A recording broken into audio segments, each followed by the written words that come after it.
नमस्कार, आप देख रहे हैं मेडिकल माइक और मैं हूं आपके साथ सन्नी प्रियदर्शी। अभी हम लोग हैं विहार वेटनरी कॉलेज के एलपीएम डिपार्टमेंट में, जहां पर हमारे साथ हैं एलपीएम डिपार्टमेंट के professor doctor Manmohan Kumar sir. बहुत बहुत स्वागत है मनमोहन सर आपका मेडिकल माइक में। सर, आज हम लोग बात करने वाले हैं कि हैचरी में जो है वो बटेर पालन का क्या रोल होता है और बटेर पालन में हैचरी का क्या रोल होता है, इसको विस्तार से हमारे दर्शकों को बताएं।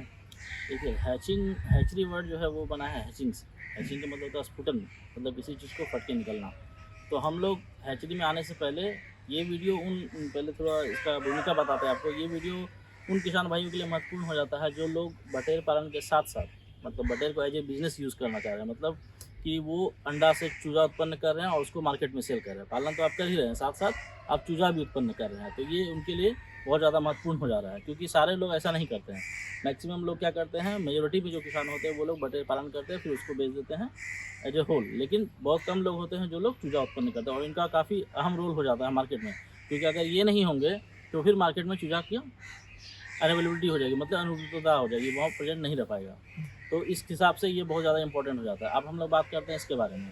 तो चूजा उत्पन्न करने के लिए क्या है, सबसे पहले जो अंडे होने चाहिए, पहले हम लोग अंडे पाते हैं, उसके बाद फिर आगे हैचरी का प्रोसेस पे जाएंगे। तो जो अंडा है हम लोग का, वो सबसे पहला चीज़ क्या होना चाहिए, फर्टाइल होना चाहिए। इसके बारे में हम आपको पहले भी बता चुके हैं। उसको कैसे हम लोग को पता करना है, उसका क्या टेक्निक है, उसके बारे में भी थोड़ा विजुअल आपको दिखाएंगे आगे हम।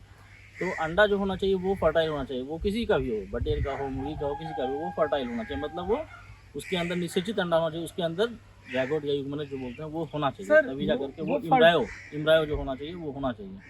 अब बात करते हैं कि इसके लिए हम लोग पहले आपको बताए हुए थे कि जो हम लोग जो बर्ड्स को जो रखते हैं तो उसमें 3:1 के रेशियो में रखना है, मतलब 3 मादा पे 1 नर को रखना है। तो उससे क्या होगा, जो अंडे आएंगे वो फर्टाइल आएंगे। उसके बाद हम लोग उसको मैकेनिकल मशीन के द्वारा भी बताएंगे आपको कैसे करना है। तो उसके संबंध में जैसा कि आप अभी पूछना चाह रहे थे कुछ हाँ, हमसे। मैं अभी यही पूछना चाह रहा था कि हम लोग कैसे पता करें कि कोई अंडा फर्टाइल है या अनफर्टाइल है, इसके बारे में, क्योंकि आप इसी से संबंधित बात कर रहे थे, तो मेरा सवाल यही था। तो एक तो पहला चीज़ हो गया कि हम लोग को हिस्ट्री पता करना चाहिए कि ये किस के साथ में रखा गया था कि नहीं रखा। उसके बावजूद भी बहुत बार क्या होते हैं, अंडे डेड होते हैं, उसमें जो इम्ब्रायो होते हैं वो मृत होते हैं। तो उसके कन्फर्मेशन के लिए एक टेक्निक आता है, उसको बोलते हैं हम लोग कैंडलिंग। कहाँ तक कैंडलिंग का सवाल है, उसमें क्या करते हैं हम लोग, ये अंडा है, एक साइड रोशनी को रखते हैं और पास कराते हैं लाइट को। अगर वो बिल्कुल ओपेक रहा, लाइट क्रॉस नहीं कर रहा है उसमें से, तो समझ जाएंगे जो भ्रूण है उसमें वो जीवित है, वो आगे स्फुटित होकर के चूजे को उत्पन्न करेगा। ठीक है। और जिसमें वो ट्रांसपेरेंट हो गया, मतलब लाइट आपको इस तरह से क्रॉस किया और इधर आपको दिख गया, उसका परछाई या प्रतिबिंब जो आपको विजुअल्स में अभी नजर आएगा, उसको देख के उसके अकॉर्डिंग क्या होगा, वो आपका अनिश्चित अंडा है, या फिर उसमें जो इम्ब्रायो है वो डेथ हो चुका है। उससे फर्दर आपको जो है चूजा उत्पन्न नहीं होने वाला है। अभी आप लोग देख रहे हैं जैसे कि हम लोग कैसे फर्टाइल और अनफर्टाइल चूजे को जो है पहचानते हैं। तो ये देखिए आप ये वीडियो, और आप समझिए कि फर्टाइल और अनफर्टाइल एग को कैसे हम लोग पहचानते हैं। ठीक है। तो ये फर्टाइल अनफर्टाइल हम लोग क्लियर कर लेंगे। उसके बाद हम लोग फर्दर जो आते हैं, जो हैचिंग का प्रोसेस है, जो मेन प्रोसेस, वो मेनली 2 पार्ट में डिवाइड होता है। उसके लिए 2 तरह का मशीन हम लोग यूज़ करते हैं। एक होता है सेटर, दूसरा होता है हैचर। तो सर अभी ये वाली जो मशीन हम लोग देख रहे हैं, हाँ, ये सेटर मशीन है, ये सेटर है, ये जो और देख रहे हैं इसमें सेटर है। ये वाली जो मशीन है वो हैचर ये है। हैचर है, हाँ। अच्छा। तो ये दोनों में डिफरेंस क्या होता है, डिफरेंस क्या है कि जैसे हम लोग किसी भी अंडे का जो होता है अपना एक फिक्स टाइम पीरियड होता है कि वो कितने दिन के बाद चूजे को उत्पन्न करेगी। जैसे बटर के केस में, ये 17 से 18 दिन का होता है। उसमें से हम लोग क्या करते हैं, जो सेटर होता है, जो पहला पार्ट है मशीन का, उसमें हम लोग 14 से 15 दिन तक उसको रखते हैं, और लास्ट का जो 3 दिन होता है वो हम लोग हैचर में डाल देते हैं, उसको यहाँ से वहाँ शिफ्ट कर देते हैं। अब दोनों में अंतर क्या है, दोनों में बेसिकली टेम्परेचर का अंतर होता है। क्योंकि अंडा जो होता है, अंडा को उत्पन्न होने के लिए एक फिक्स टेम्परेचर चाहिए होता है। जैसे ये क्या है, ये तो अभी मशीन हम लोग डेवलप किया था ना, पुराने समय में जब मशीन नहीं था तब कैसे होता है, या आज भी गाँव घरों में कैसे होता है, वो जो मुर्गियाँ हैं जो अंडे देती है फिर उसको सेती है, सेने का मतलब क्या, वो उसको उष्मा प्रदान कर रही है, वो गर्मी दे रही है, और एक फिक्स टेम्परेचर जब उसको मिल जाता है इतना टाइम होने के बाद, वो क्या होता है, फट के उसे चूजा बाहर आ जाता है।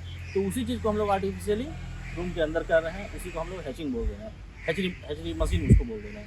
तो उसके अंतर्गत 2 मशीन आ गया, पहला सेटर, दूसरा हैचर। सेटर में क्या होता है, जो टेम्परेचर रेंज होता है वो 99.5 से 99.75 होता है, और उसका अपना फिक्स रिलेटिव ह्यूमिडिटी होता है। बट जब वो हम लोग सेटर से जब हम लोग हैचर में शिफ्ट करते हैं 14 या 15 दिन के बाद, तो वहाँ पर टेम्परेचर 1 डिग्री कम कर देते हैं।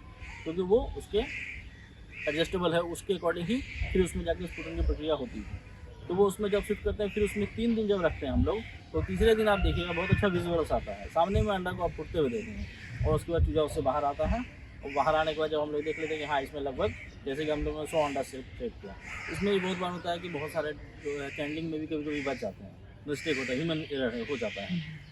तो उसके बाद भी देखेंगे क्या क्या है, क्या जो डेवलप किया चूजा सारे में नहीं निकला। फिर भी जब हम लोग देख लेते हैं 70, 80, 90% तक हो गया और इसका टाइम अब पूरा हो गया, तो फिर वहाँ से हम लोग उसको निकाल के फिर जो उसका रिस्पेक्टिव जहाँ उसको रखना है हम लोग को, जैसे बटेर है तो उसका अपना जो जाल है उसमें उसको ट्रांसफ़र करते हैं। फिर फर्दर आगे का जो चूजा का है उसका, वो आगे हम लोग फिर समझेंगे उसके बारे में, उसमें क्या करना है। तो ये चीज़ हुआ बेसिकली टेम्परेचर का हमको ध्यान रखना है दोनों के केस में, पहला चीज़ ये हो गया। इसके अलावा हम लोग को ध्यान रखना है कि वो जो मशीन है वहाँ पर किसी भी अनऑथराइज पर्सन का कभी भी ना दें, ये बहुत इंपॉर्टेंट हो जाता है। क्योंकि इस केस में क्या हुआ, अगर किसी भी तरीक़ा से इन्फेक्शन गया वहाँ, जैसे अभी हम लोग वहाँ गए थे पूरे प्रोटोकॉल के साथ गए थे, तो हम लोग जब भी किसी को भी अगर विजिट पर्पस से भी लेके जाते हैं या फिर आप भी कहीं जाते हैं, तो आप अपने साथ साथ उनका भी ध्यान रखें, क्योंकि किसी भी तरीक़ा से अगर इन्फेक्शन वहाँ पे जाएगा तो उनको अच्छा खासा नुकसान झेलना पड़ सकता है। और जो लोग हैंडलिंग कर रहे हैं उनको ही पूरी तरीक़ा से वो ट्रेंड होने चाहिए, किसी भी तरीक़ा से ये नहीं कि गिर गया तो ब्रेकेज हो गया, उसमें आपका नुकसान हो जाएगा।